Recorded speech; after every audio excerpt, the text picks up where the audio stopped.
Well, hello guys, bum bum bum, and welcome back to another episode of Rob's Arcade. I'm your host, Rob French, as always. I'm going to give a special shout out to all my subscribers, my returning Arcadettes out there. Thank you guys, as always, so much. Always appreciate you guys. Today we're doing another one of my segments, a newer segment of the series called The Haunting of Rob's Arcade, where I share with you guys some actual true horror stories from my own past experience, my own life. These aren't made up, these aren't taken from a book or something. I used to tell ghost stories to friends and stuff growing up. You sit around the campfire and stuff, and uh, share stories. And I would always, tell, stories I would read in books and things. I would never like share these stories growing up, um, just because, uh, they're true. They're creepy. I don't like talking about them sometimes. They kind of creep me out a little bit. I'm definitely one of those people who do believe in ghosts and spooks and specters and the other side and the paranormal, aliens, all of that stuff. Uh, as much as I watch horror movies and I know it's all fake, and there's no real Jason out there trying to get you, I do believe in the paranormal and the other side. I do believe that there is some truth to the fiction that we watch in TV and cinema. I had a really great time the last time I did this, doing the whole campfire thing. So I think I'm going to return to the campfire segment, just kind of hang out here and share this story. I would love to know if you guys believe in ghosts or goblins or specters or spooks. If you have any of your own, like true ghost stories, true encounters out there with the other side, I would love to hear about it. If you just want to click, hit like. If you do believe in ghosts, click dislike. If you don't, give me a thumbs down if you don't believe in ghosts. Let's go and sit around here at the campfire here. I've kind of shared some stories with you guys about like demon dogs and paranormal activity types of things. This one just simply I call From the Beyond. It's a true story, and I'm going to say now, aside from just turning down the lights, dimming the lights, popping some popcorn, and pulling up the covers nice and tight, I might want to suggest some viewer discretion on this one. I'm going to be talking about kind of like gun violence in a sense, and a little bit of suicide, some kind of adult topics and some touchy situations in here, and it's a very personal story of mine. And so I kind of would recommend, if you're like 15 or younger, you might not want to listen to this, which is probably just going to encourage you to listen to it even more. So here we go, the tale of From the Beyond. This one, I've kind of jumped all over the place to 1990, 10 years ago. This one actually took place in 1998. The summer of 1998, my friends and I just graduated from high school, and it was a big group of us. There was like 8 or 9 of us. We all kind of hung out together, and either all together or in like little subset groups. And 2 of our friends, Matt and Kevin, were very, very close. They grew up together. They like lived right down the street from one another, and you basically didn't see one without seeing the other right by his side. That changed the summer that we graduated, when our friend Kevin started dating one of the girls in our group, and kind of from then on, you really didn't see you really didn't see either one of them, or at least without the other. Um, that just caused me and Matt to become really close that summer that we graduated. We took a lot of road trips together, uh, a lot of college parties on the weekend. Neither one of us went to college, but we always went to college. Uh, went to a lot of different homecomings and parties and stuff like that. Beach trips, beach weeks, just all kinds of stuff. Even um, my childhood friend that I grew up with, who lived in my neighborhood, made comment like, "Geez, are you and Matt dating now that like Kevin's got a girlfriend?" Like, gosh, she's like, excuse me, I never see one without the other, and we did become very very close over that summer. Uh, as fall approached, I remember my dad saying, I've kind of given you a pass on summer, but you know, after summer's over, dude, you either gotta, join the army, get a job, do something. Like you can't just sit around the house and, goof off with your friends anymore. So Matt was actually really cool and got me a job working at the landscaping company that he worked at, which was amazing because we basically like, we hung out together all the time anyway. So now we would just like get up, go to work together. The hours were perfect Monday through Friday. We were off by like 5 o'clock every day. And then, we would shower and he would come over and we would hang out, spend the evenings, smoking joints and watching movies and The Simpsons and stuff like that. Um, Partying like we were waiting for Jason to come kill us. And it was just a lot of fun. We'd wake up the next day and do it all over again. Take that money that we spent or we made over the weekend or the week and spent over the weekend, and just we had a really great time, Matt and I. It was typically just a Monday through Friday job, but I remember the weekend of Matt's accident. There was an opportunity to get some full time, and it was a very simple job. It was just like a little residential job, and like a little half day, and it sounded perfect. Like we could get up, catch one, head to work, dig around for a little bit, and still have like the rest of Saturday to party hardy marty. So uh, we agreed. He picked me up, and we headed to the shop, which was like it was a independently owned shop. The manager wasn't there, and it was Saturday. Everybody else was off. But my friend Matt had a key. So we headed by the shop to grab some supplies, some tools and stuff like that, and the key to the backhoe that was already at the property. And I remember after we got the tools, the shovels, and all that kind of stuff, Matt went in the front seat of his car and got out a handgun. And he had gotten a plastic, like, Potter bucket and placed it out in the grass about maybe 10 feet away, and just started popping off shots and dirt, grass flying up everywhere. Like Matt couldn't hit the bucket, to save his life. Like he just almost like unloaded on this thing and couldn't hit it. Pow, pow, pow, pow, pow. He had like one bullet left. He gave me the gun. I shot the bucket dead on. Boom, Kind of remember him being like, "Oh, you son of a bitch," whatever. Got in the car, put the gun away, got in the car, went to work, did the job like any other day. But I do remember like something was off with Matt. That morning he seemed a little quiet, not like himself. Matt was very outgoing. Matt was the adventurer. I mentioned like we would go to these colleges and do these things, and like, I remember, later going to different schools and stuff with like carloads of guys and just having a great time, but it never quite being the adventure that we had with Matt. Like you said, Matt was the party. Matt was the good time, and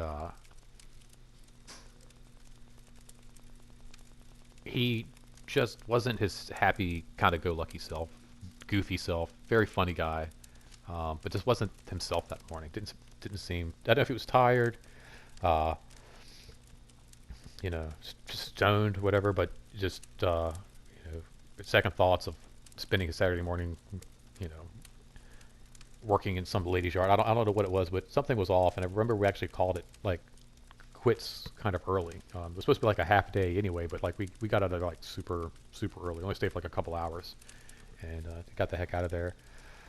Matt dropped me off at home, and the plan was the same as always. Like, we'll shower up, get something to eat.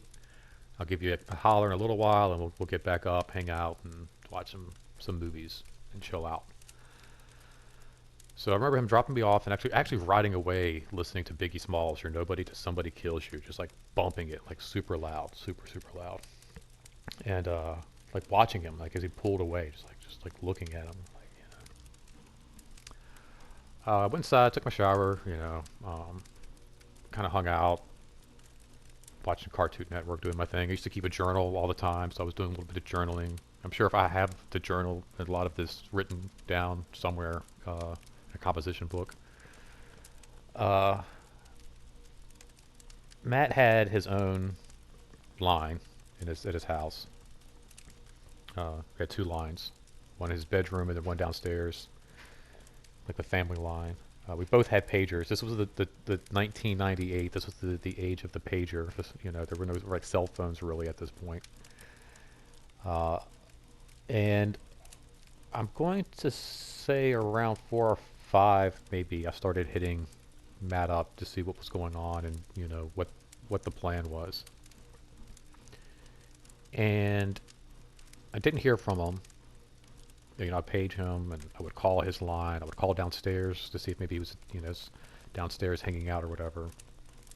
Uh, I do remember him saying that he was uh, willing to do overtime because his parents were out of town that weekend.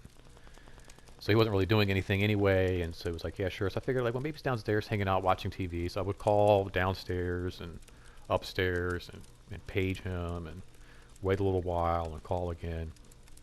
And this went on for quite a while. I would take breaks from watching TV and go back to my journal. And, I remember actually at one point I was sitting there just kind of like writing down like, oh, well, I guess Matt fell asleep or blah, blah, blah, blah, blah. And just kind of, I guess now I'll do this, that, or the other. And just kind of like writing out my thoughts. And I remember just like sitting there at my desk in my room writing all this down and having this, this vision of Matt in my head. And I don't know if he was laying on a floor, but he was against a white surface. It was almost like he was like laying against a white floor or just up against a white wall or something, but he was against uh, this white surface. And I remember it seemed like he had had some kind of accident, like maybe, oh, it looks like I'm roasting marshmallows. Had fallen maybe, but I couldn't really see like any wound per se. But I definitely remember seeing like red start to collect around his head, like a big red circle starting to expand. It was a very disturbing image. I had to like shake it out of my head uh, right away.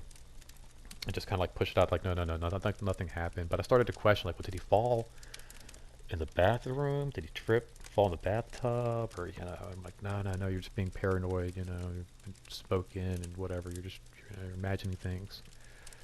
But I would continue to page and call, even though like I'd kind of given up on the fact that he was actually going to come over and hang out that night. It's kind of given it like it was a wash, he was just like he's probably going to bed early or whatever.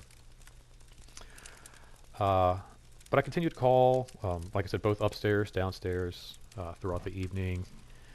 And then, Saturday finally came and went. Sunday came around, and again, I tried getting in touch with him. But, to no avail. And then at this point, it was just like, all right, well, whatever he's doing, he'll get back to me. I did remember he wasn't quite himself the day before, so I was like, hey, maybe it just needs some time. His parents are out of town, he's maybe taking some time to kind of like regroup, rethink, reevaluate things, whatever. So I just kind of let it go. I didn't question it for the rest of the day. And Sunday evening rolled around, and I remember afternoon, my friend Kevin, our friend Kevin, called and told me that Matt was gone, and didn't quite understand what he had meant. And then he was like, he'd had an accident and he was gone. He wasn't with us anymore. And at that point, I'm like, all right, I see what's going on. Matt hasn't called me back in like a day. Let's mess with Robert, tell him I had an accident, blah, blah, blah, blah, blah. This will really get him good. And of course, Kevin's like, dude, I would not joke about, I'll joke about a lot. And instantly I knew, I was like, yeah, he's not going to joke about Matt dying. That's just like his best friend. There's no way that would even be funny. And I was just, I was blown away. Just the first time I was 18, like I was dealing with a close person passing away unexpectedly like that. You know, you think you live forever at that age, and then like what? Like no, he dropped me off yesterday, and it took a long time to absorb that information. Uh, it helped to process it when the police, of course, got involved and started to investigate his death because there was some things about his death that just didn't quite seem to add up, per se. Um, Sadly, his parents came home from being out of town to find their son with a gunshot wound to the head um, in the downstairs living room in the chair. It was the same gun that he brought to work earlier that day. The same gun both of us had shot. There was no suicide note. Just one shot to the side of the head, and the gun was in his left hand or his right hand, and he was the other-handed. I can't remember exactly. But there was just some weird details. Food had been ordered, I think, and just stuff didn't quite add up to the detectives. It didn't look like a suicide. It looked like there might have been some other people over at the house, and I was literally the last person to have seen him. I almost was a person of interest or question because they wanted like give me a lie detector. Parents wanted me to take a lie detector test. They felt like I had some kind of information of what was going on or what happened that night. And you know, this is like Monday, Tuesday after all this has happened, and I'm still trying to like wrap my head around the fact that my friend's not even with us anymore. And you know, trying to be sympathetic to the parents, but at the same time like trying to explain to them like I don't know. I wish I knew. I wish I knew what happened. Just as lost in all of this as you are.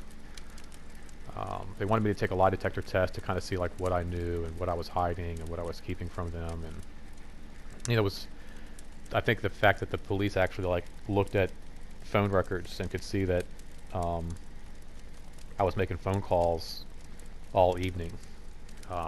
There's no way I could have basically walked, drove, rode my bike to his house, either, you know, God, it's awful to even say it, but either like done something to him myself or had been there when something else had happened, like, you know, there's just no way. And then make it back to my house to then again call him and page him and all of that. There was just like no window. So luckily on my end, I was persistent in the fact that I was just like trying to get in touch with him that evening, and the fact that my parents were like, look, you know, he didn't go anywhere. We were here all night with him. He didn't leave the house. You know, he was, you know, actually trying to hang out with his friend that night, and he never got a chance to see him. It was at that point that the police, all detectives and everything kind of backed off and looked at everything and basically just ruled it an accidental death. They said it was most likely he had been cleaning the gun, you know, probably ordered some food for dinner and was goofing off with the gun and accidentally shot himself. They actually said he was probably twirling the gun.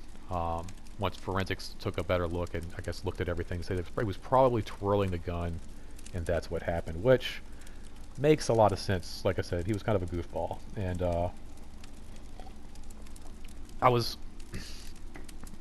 content with that answer for a little while, but the back of your brain starts to eat at you and you start to have doubt, like, you know, was there something else going on with him that, you know, I just didn't see. And you start to wonder, is there something that I could have done differently that day? Is that why he was being quiet? You know, is that why he was off? And I really started to wonder if it was intentional. And it ate at me for days and days and days. Really bothered me because, you know, like I said, we spent a lot of time together, and I felt like if I couldn't see that, then, you know, like, God, like, what kind of a friend am I, you know? And it really ate me up. Um, Excuse me. Yeah, a few nights later, after thinking about all this, I had a dream, and it was very surreal. And I've never had a dream. You know, I've had dreams where it's kind of real, and you kind of like, oh man, you know, it's just like my house growing up, and blah blah blah. But there's always something a little bit off. You know, it's never quite just like it is in your dream. And I just remember having this dream where I'm walking to his house the same way I would always walk to his house, the same way I used to walk to work, and you know, just down Hopkins Road, and everything was right there the same. The chain link fence on the right, the golf course, the stores on the left. It was all right there, and it was eerie because it was just quiet. It was no traffic, no cars, nobody. Just me walking down the sidewalk to Matt's house. And as I'm walking down the sidewalk to Matt's house, he's now visibly walking towards me. Big goofy grin on his face, smoking his Camel cigarettes, loves his Camel cigarettes. Big goofy grin, smoking a cigarette, kind of like, hey man, what's up? You know, like we're looking at each other, and I'm just like, you know, like I'm astonished to see. I'm like, just he's right there in front of me. Like this is like I'm looking right at my friend. He's right here on the sidewalk on Hopkins Road. He's here, and I only have like one question in my head. I'm like, Matt, like what, you know, what happened? And he just says, oh man, it was an accident. It was just an accident. And then that was it. You know, that was all I needed. And I could feel it kind of like leave my body, all the doubts, all that question, and you know, any kind of regret that I might have had, just kind of like immediately wash away, and waking up and just feeling like still, you know, heartbroken that, you know, my friend was no longer with me, but satisfied in knowing that it was an accident, and that, you know, possibly he just was having a bad day. You know, maybe he was like, you know, it's like, oh man, I wish I was out of town with my parents and not here digging holes in the dirt. F this, let's get out of here. And you know, it was probably more along those lines. And I've never had a dream like that again. I've never had one since then. I never had one like that before. I think it was just his way of letting me know that, like, you know, don't let this eat at you. Don't let this keep you up at night. Because that was when, you know, when I think about it, even now, it's upsetting because that's where my morning set in with that. It wasn't the fact that, you know, I'd lost a friend. It was, you know, I didn't do anything, and I felt like I could have. And that was his way of, you know, coming to me and telling me, dude, I just screwed up, man. I'm sorry, you know. I wish we could have hung out that night, but I messed up. And it felt really good. I felt a lot better after that, and I would visit him a lot of times and talk to him. I would go to his grave and talk with him and converse with him a lot, because I felt like, you know, he had reached out to me and made some attempts to talk to me and kind of give me that closure that you know, otherwise I wouldn't have had. So I thank you, Matt. I really appreciate that, man. And I really appreciate you guys for hanging out. This was a tough one to get through. Reliving a lot of crazy,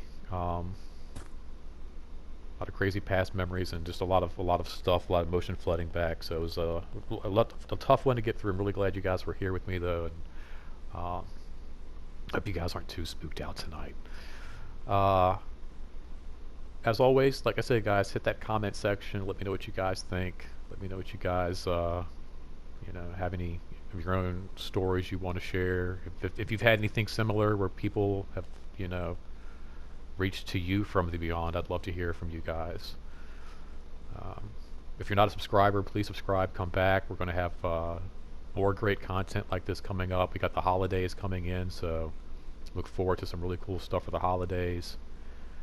And if you are a subscriber, go ahead and share this video. Let's get some more subscribers in here. Let's get some more people in here watching, guys. As always, this isn't goodbye. It's simply to be continued. And until next time, don't spend that quarter anywhere else. Thank you so much for hanging out, guys. Love you a lot. See you later.